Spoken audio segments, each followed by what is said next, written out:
Aquí hemos visto los sistemas acústicos, que son los sistemas tradicionales más extendidos y más utilizados, pero quería comentaros que tiene una serie de desventajas. Si muy rápidas comentaré que el geófono, por ejemplo, depende mucho de la calidad auditiva de la persona. Es un sistema muy subjetivo que incluso cuando yo tengo multitud de compañeros que, por ejemplo, cuando tienen un simple resfriado que normalmente afecta al oído, ves como su ratio fuga por kilómetro baja, ¿vale? Entonces es muy subjetivo, ¿vale? Y tiene una serie de limitaciones.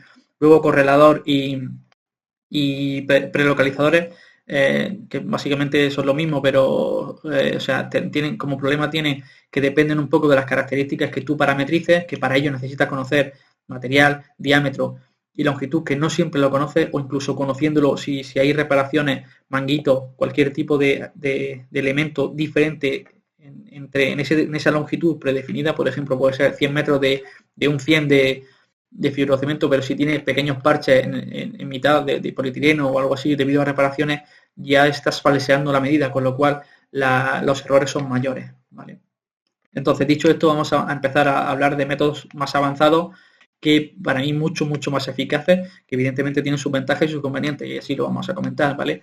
Vamos a comentar gases trazadores, en concreto un modelo Hydrolog, Sahara, que es también un sistema acústico invasivo, o sea, va dentro de la tubería, y Smartball, que es igual que el anterior, también un sistema acústico invasivo dentro de la tubería, ¿vale? Estos sistemas están basados en gases trazadores, captaciones de sonido y vibraciones, bueno, lo justo dicho, y tanto en Sahara como Smartball son sistemas invasivos. Seguimos. Vale. Primero, gases trazadores. Como gases trazadores los más extendidos son hidrógeno y helio. Principalmente yo utilizo helio nosotros utilizamos helio porque es un producto alimentario, está recogido en el Real Decreto del Agua y además en el alimentario también. Incluso las latas de conserva se inyecta precisamente para detectar fugas. Es incoloro, insaboro, inocuo. A diferencia del hidrógeno, no es explosivo ni es nocivo, ¿vale? ¿Qué más os puedo decir del helio? Bueno, el hidrógeno es la primera partícula más pequeña, ¿vale? Su peso atómico es 1. El helio sería la segunda partícula más pequeña, ¿vale? Entonces, por eso se utiliza, esa es la clave de por qué son utilizados los gases trazadores, debido a su bajo peso molecular o su pequeño tamaño, ¿vale? El pequeño de la molécula, lo pequeño que son las moléculas, ¿vale? Bueno, aquí habla de la necesidad, una ventaja de Hydrolog que no se necesita alterar para nada la configuración del servicio, es decir, se puede inyectar por ejemplo, en el depósito y trazarías todo el municipio, aunque tú luego quieras inspeccionar una calle o un sector concreto, ¿vale? O puedes inyectar al principio del sector, es decir, no es necesario para nada alterar o modificar la configuración del sector. Mientras que, por ejemplo, sistemas como Sahara o Smartball requieren de un punto de inserción y un punto de extracción y todas las derivaciones interrumpirlas para que ese elemento no se nos pueda ir por un camino que nosotros no queramos, ¿vale? El único sistema que puede encontrar fugas donde los sistemas acústicos tienen limitaciones derivadas del principio físico de propagación del sonido. Lo dicho, por ejemplo, las grandes fugas que comentaba que hacen el efecto cueva, pues con Hydrolog no vas, o sea, con gases trazadores no vas a tener ese problema, ¿vale?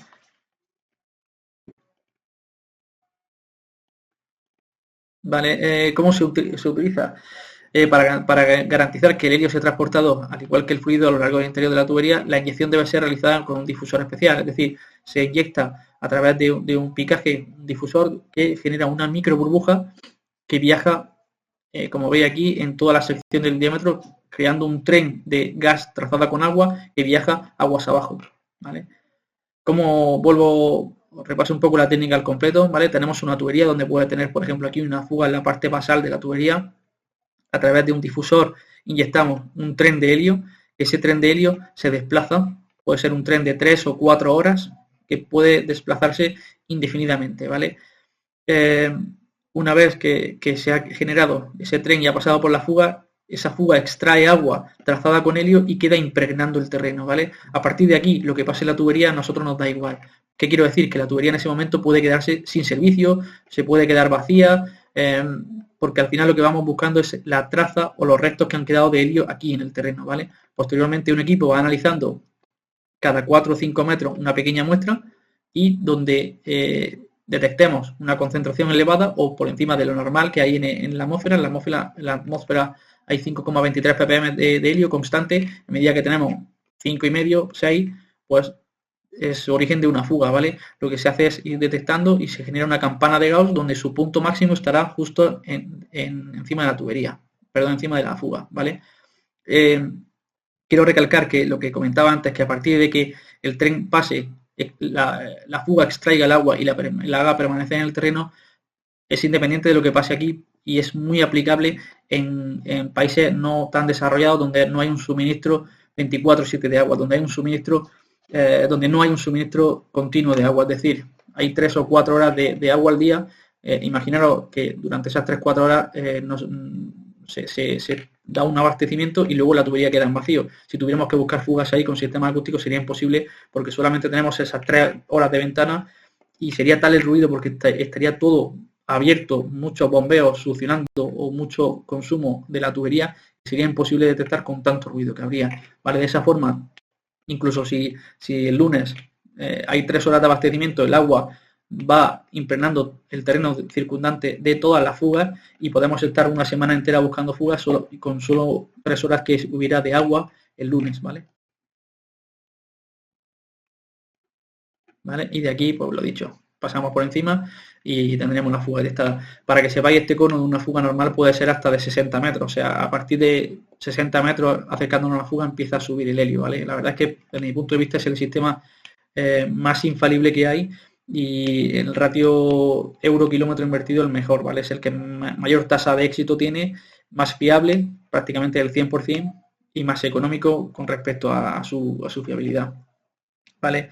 Es apto para cualquier diámetro, tubería, material, condiciones de presión, profundidad. Al final, si hay helio, hay fuga. Y no depende ni de calidad subjetiva ni nada por el estilo, ¿vale?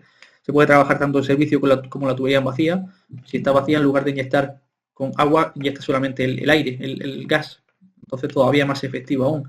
No hace falta contacto con la tubería, no tienes que ir en contacto directo con la tubería, que si hablamos de redes arteriales o principales o troncales, no tienes una acometida o un contador cada 20 metros, o sea, a lo mejor no tienes una válvula en 50 metros, con lo cual no tienes la capacidad de escuchar bien los alrededores porque tienes mucho distanciamiento de punto a punto de contacto, ¿vale? Bueno, en caso de hidrologos es completamente automatizada, se puede hacer incluso con un operario, tiene un ratio espectacular entre rendimiento y precio, aproximadamente, bueno, no es 1 kilómetro ya, creo que puede ser superior, en torno a 2 kilómetros al día, y especialmente apropiado para evaluar tuberías cometidas, ya que es capaz de detectar fugas muy pequeñas, ¿vale?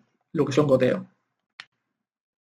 Bueno, aquí veis el punto de inserción, donde es la inyección del gas, aquí se inyecta por el picaje y a partir de aquí para abajo pues estaría creando el helio, el tren de helio, ¿vale? Más ejemplos, esto creo que era una tubería en vacío donde se inyectaba directamente con un compresor de aire. Y bueno, pues aquí veis pues una traza real, ¿no? Es decir, una tubería que es la línea esta y ver pequeños puntos, te da una concentración muy pequeñita, pues significa que es un goteo, ¿vale? En cambio, si tienes una concentración mayor, pues bueno, sabes que es una fuga. O sea, te permite también, ventaja que tiene el equipo es que te permite también saber la magnitud de la fuga, es decir, si es mayor o menor, ¿vale? En base a la cantidad de helio que estás detectando, ¿vale? Siguiente sistema, Sahara.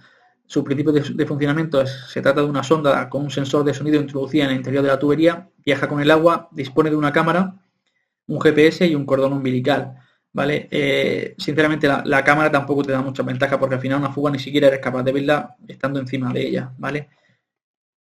Aquí lo veis, tenemos un punto de inserción que suele ser una obra hidráulica muy compleja que no la vas a encontrar de fábrica, sino que tienes que hacerla especialmente para la inserción de este equipo, ¿vale? Lo cual encarece mucho ya el coste. Y también, bueno, se inyecta por aquí, es como una especie de paraguas que se abre y con un cordón umbilical se va moviendo con el agua. Es decir, el agua la va empujando y va grabando el sonido justo encima de cada milímetro, con lo cual la efectividad, perdón, la precisión es la mejor, es sumamente alta también, porque escucha la fuga justo en el punto y sabe a qué longitud se encuentra aquí porque lo pueden medir con el cordón umbilical, ¿vale? Principales características que distancia máxima son 2 kilómetros, lo máximo que puede hacer desde el punto de inserción, 2 kilómetros en unas condiciones bastante acotadas, es decir, sin mucha válvula intermedia para que no se te pueda enganchar el cable, tiene una alta fiabilidad, posibilidad de tener la sonda mediante el cordón umbilical para escuchar concreta, te quieres parar para escuchar un punto concreto, el ratio euro-kilómetro es muy caro, para que os hagáis una idea, hablamos de 5.000 euros el kilómetro, muy alto, y es ideal para conducciones grandes de transporte, ¿vale? Aquí os dejo un vídeo que os puede ser muy interesante. Siguiente equipo, SmartBall. SmartBall es una tecnología muy parecida a Sahara, pero sin cordón umbilical, ¿vale? ¿Cómo funciona? Es una inserción de una bola inteligente en el interior de la tubería, capta y trata los ruidos desde el interior, va grabando el sonido justo cuando pasa por encima de una fuga, te graba el sonido, se recupera la bola mediante una red, con lo cual tienes también una obra hidráulica de inserción y una obra hidráulica de recuperación bastante costosa y específicas para esto. Necesitas que sea aplicable para diámetros mayores de 300 y te permite hacer varios kilómetros de inspección, además en una tacada, ¿vale? Puede ser el que mayor rendimiento tenga, pues puedes hacer 50 kilómetros en un día. Su euro kilómetro también es elevado, ¿vale? El más barato serían los sistemas acústicos tradicionales, Hydrolog o gases trazadores, seguido de SmartBall y por último Sahara. La grabación del ruido, o sea, graba ruido conforme va avanzando, ¿vale? Aquí lo veis, se inserta la bola, va viajando y se recupera la bola. Inconvenientes, influye la velocidad del agua. ¿Cómo funciona? Os voy a explicar, o sea, por qué influye, voy a explicar cómo funciona. Lo que hace es grabar el sonido a medida que va moviéndose por la válvula, perdón, por la tubería. Luego lo que hace es multiplicar ese tiempo por la velocidad que había. Por ejemplo, si viajaba a 1 metro por segundo y a los 60 segundos hay un pico de sonido, multiplica 60 por 1 metro y tienes que a 60 metros está la fuga. ¿Qué ocurre? Que dentro de una tubería de transporte medir la velocidad o mantenerla constante es muy complicado, con lo cual los errores de precisión es bastante alto. Es decir, no el error de la certeza de si hay fuga, es decir, te dice si hay fuga, pero luego concretar y localizar el punto exacto, pues puede tener errores de hasta 60 metros. ¿Vale? Por lo dicho, le influye la velocidad, le influye también la longitud. Una longitud en plano no tiene por qué coincidir con una longitud real debido a la pendiente, debido a derivaciones o como un codo o algún sifón que tú en planta mides la longitud continua, pero la longitud de tubería es mayor, con lo cual acumulas ese error, ¿vale? Requiere realizar modificaciones para el trazado, descarga la información posterior a la inspección. Para ello tienes que recuperar la bola, que a veces tiene el problema de que se puede perder. Como aquí digo, es imprescindible recuperar la bola. Solo capta sonido y el posicionamiento de accesorios puede entorpecer el análisis, ¿vale? Aquí os dejo también algunos vídeos. Siguiente tecnología, menos utilizada y bastante compleja, incluso su interpretación desde mi punto de vista, termografía, ¿vale? Aquí voy a ser muy rápido. Os dejo las principales premisas de la tecnología y bueno, se basa en visualizar un escenario mediante un gradiente de presiones. Tú puedes identificar cuál es, dónde hay una zona más fría o dónde no, ¿vale? Importante, no mide la temperatura como tal, sino tienes que medir el gradiente de presiones, es decir, comparas con la zona que tienes colindante y ves si hay una reducción de presión, reducción de temperatura derivado del contacto del agua, ¿vale? En este caso veis dos zonas con posibles fugas y hay un enfriamiento de las baldosas que aquí veis debido a fugas en acometida, ¿vale? ¿Qué ocurre? Que en este caso la tubería era muy somera, justo estaba debajo de la baldosa, entonces te ayuda. A partir de 20-25 centímetros el gradiente de presión es imposible prácticamente verlo. Pero bueno, es otra tecnología interesante para aplicar. Aquí, como veis, pues vale, en una zona homogénea como esta, pues fuimos capaces de identificar una fuga debido a ese patrón de gradientes de presiones. Pero para ello, ya os digo, era una zona homogénea y bastante fácil y en un momento de verano con mucha radiación solar. Si, por ejemplo, tenemos aquí un árbol o una señal de tráfico o alguien que ha estado aquí o algo que ha estado aquí, va a generar un patrón de gradiente en el suelo que es el mismo que el de una fuga, con lo cual vale, te puede servir para detectar fugas, pero hay muchos elementos que te generan mucho falso positivo, ¿vale? Bueno, aquí veis más ejemplos. Existen otros gases trazadores, como he comentado, hidrógeno, neón, tal, pero bueno, otro método de detección, acordaros de hidrógeno y helio, como los más extendidos, ¿vale? El hidrógeno, lo dicho, es más volátil, mejor movilidad, pero tiene menos permanencia del terreno al ser más pequeña, y lo inconveniente es que es un gas inflamable y persiste menos en el terreno, con lo cual me declino mejor por utilizar helio. Otros sistemas como step testing básicamente es para redes troncales o redes principales, donde ¿qué se hace? Es controlar tramos, por ejemplo, ir cerrando válvulas para ir viendo cómo el caudal va reduciéndose, ¿vale? es una medición de caudales en horario nocturno, cierre progresivo de tramos y vemos si en ese momento al cerrar esa válvula se reduce el caudal o no. Si no se reduce, pues sabemos que ese tramo que hemos cortado no tenía fuga. Si se reduce, sabemos exactamente que ese era el tramo que tenía la fuga, ¿vale? Bueno, no seguiré explicando muy sencillo este tema, este sistema, pero bueno, es aplicable solamente en redes lineales sin mucha derivación o ninguna derivación y por tramos por hacer sectorización por tramos. ¿Vale? Se requiere una sectorización previa, sectores completamente delimitados, estancos, válvulas en buen estado, caudalímetro de alta sensibilidad, ¿vale? Una serie de elementos que afectan a ese análisis, ¿vale? Seguimos. Hay otros métodos que cada vez se están extendiendo más, son métodos denominados métodos satelitales y básicamente hay de dos tipos. Uno por espectrometría, que lo que hace es definir, o sea, buscar el espectro de agua dulce dentro de una fotografía de un satélite, busca ese espectro y se le superpone el GIS y detecta si una de estas manchas del espectro coincide con el GIS, con lo cual te puede decir que ese encharcamiento o ese espectro de esa mancha de agua puede ser origen o no de una tubería que esté superpuesta, ¿vale? Son métodos relativamente caros que sí te permiten pues hacer una inspección quizá anual o bianual de toda la red y que, bueno, desde mi punto de vista todavía están en fase de desarrollo porque tienen todavía mucho que pulir y dan muchos falsos positivos y también falsos negativos, ¿vale? Otro sistema también satelitales es el análisis de subsidencia, ¿vale? Lo que hace es tomar diferentes fotos a lo largo del tiempo en una evolución temporal y se puede deducir, se puede estudiar el gradiente de presiones, perdón, el gradiente de subsidencia, es decir, si existe un hundimiento en una zona concreta, ¿vale? Esto puede ser debido a un efecto origen-causa, causa-efecto, es decir, puede ser un hundimiento producido por el lavado de finos el lavado de la tierra de una fuga, es decir, esa fuga genere ese hundimiento o que un hundimiento haya roto la fuga, haya roto una tubería generando esa fuga, ¿vale? Lo dicho, son métodos que te permiten abarcar grandes superficies de una tacada, pero son métodos que no son métodos directos de impacto directo, es decir, aquí estamos estudiando el análisis de una subsidencia, pero no quiere decir que esa subsidencia sea debida a una fuga, con lo cual me puede generar algún falso positivo. Lo mismo aquí, hablamos de espectro de agua dulce, pero una balsa, incluso una zona húmeda debido a lluvia o acumulación de agua o el propio saneamiento que lleva agua nos puede generar falsos positivos, ¿vale?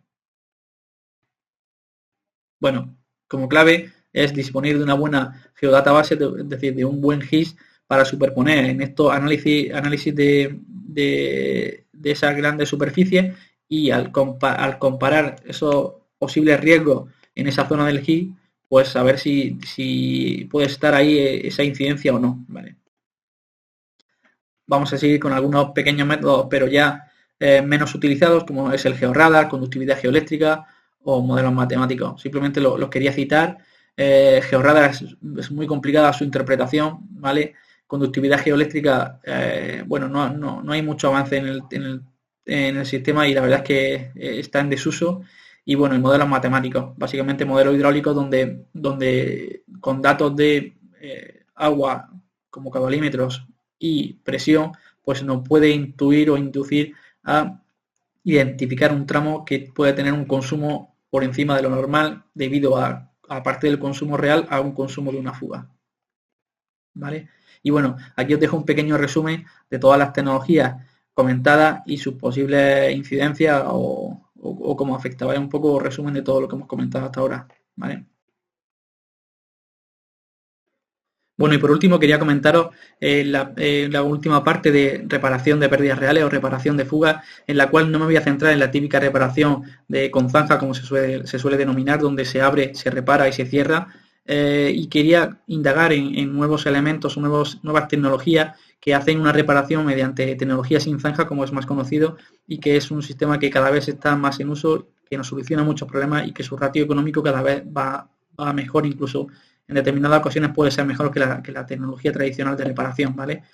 Os voy a hacer una pequeña introducción para que sepáis dónde aplicarla y hablaremos de manguitos y juntas parciales, luego un spray lining y por último mangas, ¿vale? En esta pequeña introducción lo que quiero comentaros es que la tecnología sin zanja asociada a esta reparación es más bien una fase de rehabilitación en la cual hay diferentes tipologías de rehabilitación, ya sea puntual, es decir, para solucionar una patología en un punto concreto, o de tipo total, que lo que hace es rehabilitar un tramo completo de tubería. De esta forma, las juntas y manguitos parciales nos ayudan a solucionar un problema puntual, como puede ser uniones de fugas, derivaciones o una junta problemática, o con goteo o con una fuga también, y mangas y spray lining para rehabilitar un tramo completo, ya sea porque está fuera de servicio o porque tiene diferentes fugas a lo largo de todo el tramo, ¿vale? Por tanto, comentando sobre los manguitos parciales, pues bueno, es un tipo de manguito que se utiliza tanto en redes de abastecimiento como en redes de alcantarillado, que utiliza un equipo tractor con una cámara que se posiciona justo en la junta que puede tener algún tipo de problema, en el tramo de tubo, en el punto concreto donde existe una patología previa, como una fuga, alguna fisura o algún reventón, o podemos incluso ubicarlos en una derivación que queremos eliminar, ¿vale? Evidentemente, para ello la tubería tiene que estar fuera de servicio, es decir, sin agua en ese momento. ¿Y cómo funciona? Pues consta de un tractor que lleva una cámara para ver cómo el packer se posiciona en el punto concreto que queremos rehabilitar, y mediante este manguito que iría colocado en el carro packer, lo posiciona, lo infla, llevaría una resina adherida, y lo que hace es quedarse, solucionar o obturar ese problema quedándose fijo en esa posición, ¿vale? Siguiente tipo es para reparación de juntas puntuales, es muy conocida como juntas Amex, que hace una reparación de las juntas problemáticas, y que para ello se necesita ser de tubería de gran diámetro y poder tener un acceso, porque normalmente se hace con un acceso de hombre que se posiciona aquí mediante un gato hidráulico. Lo que hace es generar instalar una banda de junta que posiciona sobre la junta de unión de dos tubos, y la tapa y la sella perfectamente, ¿vale? Aquí veis el gato hidráulico donde se instala y posiciona la junta, ¿vale? Por último, el spray lining. Spray lining es una tecnología muy novedosa, y lo que hace es rehabilitar un tramo completo de tubería, ¿vale? Este tramo en concreto que veis aquí en el dibujo, pues puede ser de un tubo, por ejemplo, como este, que tenía multitud de fisuras a lo largo del punto, y que justo por aquí encima pues era una calle de mucho acceso. En este caso creo que era la avenida Diagonal en Barcelona, con lo cual el tráfico rodado, poder interrumpirlo es muy, muy problemático, aparte de la gestión de los permisos y la invasión de la calzada que haríamos tan grande, ¿vale? En esta foto se podía observar cómo era un fundición gris, lo cual lo primero que hay que hacer es cepillar todo su interior para eliminar todas las protuberancias que aquí vemos, todas las irregularidades e imperfecciones. Por último, esa escoria se recoge en la cata tanto en la cata de ataque o en la cata de recuperación, se recoge toda esa escoria. Seguido se pasa a un pulidor, que lo que hace es homogenizar todo el tramo de tubo a rehabilitar, y seguidamente de una esponja que lo que hace es secar toda la superficie que estará en contacto con el spray lining, ¿vale? Por último, se inserta el tractor, que lleva una cabeza rotatoria y que va haciendo movimientos circulares para hacer el impregnado de toda la longitud de tramo a rehabilitar, y se puede hacer desde la cata de ataque o de recuperación de tal forma que toda la calzada superior no queda invadida, ¿vale? Con lo cual es una tecnología pues muy aplicable, por ejemplo, como he comentado, en arterias o calles muy transitadas, con imposibilidad de parar el servicio, o por debajo o en una inca donde hay una plataforma de un tren, o sea, cualquier tipo de problemática sobre la vertical de la tubería que nos complique mucho su reparación convencional mediante zanja, ¿vale? Aquí vemos imágenes reales de esta reparación, donde veis perfectamente cómo era el antes, cómo va quedando el después. Aquí vemos en la tubería ya finalizada, por donde ha pasado el cabezal rotatorio, impregnando toda la longitud del tramo a rehabilitar y quedando totalmente homogéneo, ¿vale? Finalmente, una vez ha curado el material que impregna la pared, se inserta un robot, también un robot fresador, para de nuevo rehabilitar o perforar los tramos donde había cometidas, donde había derivaciones, para dejar de nuevo el paso libre. ¿vale? Aquí veis el camión, como veis es un camión bastante pequeñito que te permite desde una cata de inicio y una cata final renovar la transversal de la tubería, ¿vale? Por último, las mangas UVA es un tipo de manga para rehabilitación, perdón, de un tramo de tubo, al igual que el anterior, que era el spray lining. Son tipos de tecnologías que eran muy extendidas en el campo del alcantarillado, en el campo del saneamiento, y que poco a poco van ganando terreno también a la red de abastecimiento, ¿vale? La ventaja que tiene este tipo de manga UVA, es que en lugar de utilizar el curado mediante agua caliente, que tiene unos tiempos de secado, de curado superiores en torno a 10-12 horas o 8 horas en el mejor de los casos, pues mediante este tipo de tecnología de secado mediante un carro de luz ultravioleta permite secados de incluso 3-4 horas y tramos más largos. Se pueden rehabilitar tramos de 400 a 500 metros, incluso con cambios de sección existentes, ¿vale? Esta es un poco la composición de la sección de las mangas, donde tiene una capa interior, una capa exterior. La capa interior incluso va impregnada en resina, lo cual es muy importante porque es una manga de fibra de vidrio impregnada con resina que le da una capacidad portante a la estructura, es decir, es capaz de rehabilitar, pero además dotar de capacidad de carga. Muy importante, por ejemplo, en tubos de polietileno o en otros tubos, otra serie de tubos que han sido machacados y han perdido toda la capacidad portante, ¿vale? En cambio, si se rehabilita un tubo de fundición, pues bueno, evidentemente la fundición todavía tiene carga portante, ¿vale? ¿Cómo funciona? Muy fácil. Tenemos una cata de ataque y una cata de recuperación, igual que el spray lining. Se pasa la manga desde un extremo al otro, ¿vale? Una vez la manga está en su totalidad, pasando el tubo a rehabilitar, se infla. La pared de fuera está impregnada con una resina epoxi, pero además apta para el consumo, para estar en contacto con el agua potable de consumo, y se adhiere la tubería.